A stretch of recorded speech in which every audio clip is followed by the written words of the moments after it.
It has been suggested by, for example, Kate Blackstone, that Buddhist misogynistic attitude grew out of the fact that women's ordination was perceived as a serious and inescapable threat not only to discipline but also to the dharma itself.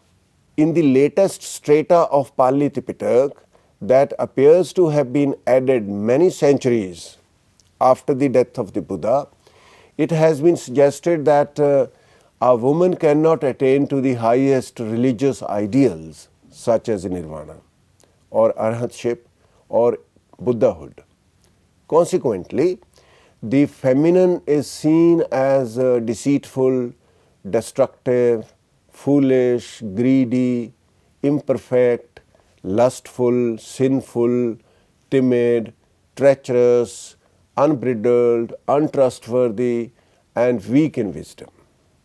The Jatakas present themselves as the ultimate example of this kind of virulent attitude.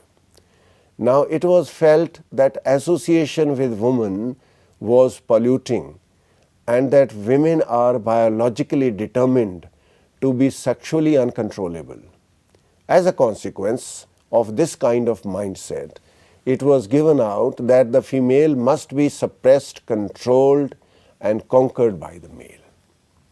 Nevertheless, it is important to notice that as long as the Bhikkhuni Sangha, founded about 5 years later than the Bhikkhu Sangha, survived, despite various forms of disadvantages and harassments, the combination of education in monasteries and free time must have produced opportunities to indulge in activities outside the home, including dharma preaching, development of organizational skills, and above all, an atmosphere where women could experience a sense of accomplishment.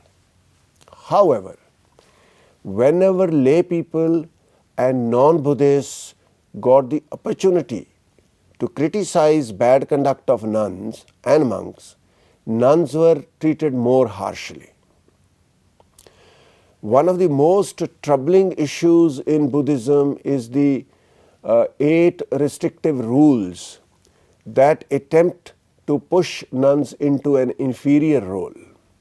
These rules, known as the 8 Garu Dhammas or Guru Dharmas, literally rules to be respected, are additional precepts required of fully ordained nuns. For example, number 1, a nun of even a century standing should rise, greet respectfully, and bow down before a bhikkhu ordained even that day. Number 2, a nun should not spend the rainy season in a place where there is no bhikkhu.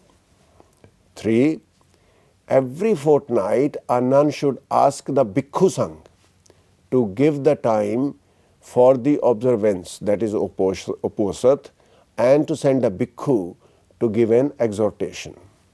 Number 4, after the rainy season retreat, a nun should conduct a pavarana, that is Buddhist Lent, before both the bhikkhu and the bhikkhuni sangha, with regard to 3 matters: what has been seen, what has been heard, and what has been suspected. Number 5, a nun who has committed a serious offense should observe penance for half a month under both the sanghas, that is Bhikkhu Sangha and the Bhikkhuni Sangha. Number 6, after a prospective nun, Sikh mana or Siksha mana, has been trained for 2 years in the 6 rules, she should seek the higher ordination from both the sanghas. 7, on no account is a nun to revile or abuse a bhikkhu. Number 8, bhikkhunis are forbidden to officially admonish bhikkhus, but the official admonishment of nuns is not forbidden. So, it has been sometimes suggested that though the Buddha personally did not see women in any way inferior to men, these rules had to be formed because social order of the time combined with the moral and ethical values loomed large in the mind of the Buddha. But many scholars now consider the historicity of these rules as doubtful and point out that they are not part of the Buddha's teachings.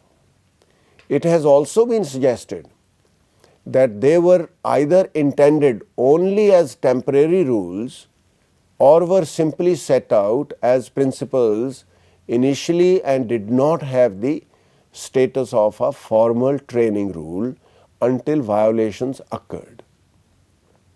It has been further suggested that most of these rules found in the Payantik dharmas are only minor rules which only require confession, and that the Theravada tradition at some stage seems to have accommodated the idea that the Buddha considered the abrogation of these minor rules. Inconsistencies have been observed between these rules and the spirit of the Vinaya rules.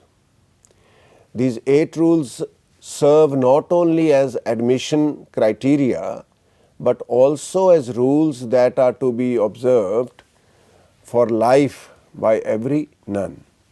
It is therefore striking that this set of rules in the Pali Vinaya is not part of the Bhikkhuni Patimokha. However, 7 of these rules do in fact have parallels either in word or in content with other rules stated in the Bhikkhuni Patimokha. Moreover, it is remarkable that these 8 rules, although depicted as a precondition for admission, are not at all mentioned in the ordination formulas for nuns as given elsewhere in the Chulvag. Another inconsistency in these rules has been suggested with regard to the role of Anand. A verse of the Theri Gatha, actually verse number 1039, attributed to Anand, mentions that he had been a learner, Sikh, for 25 years at the time of the Buddha's death, which indicates that he must have joined the Sangha only in the 20th year after the enlightenment, and the whole story of his having been ordained at the same time as Devdatta is discredited.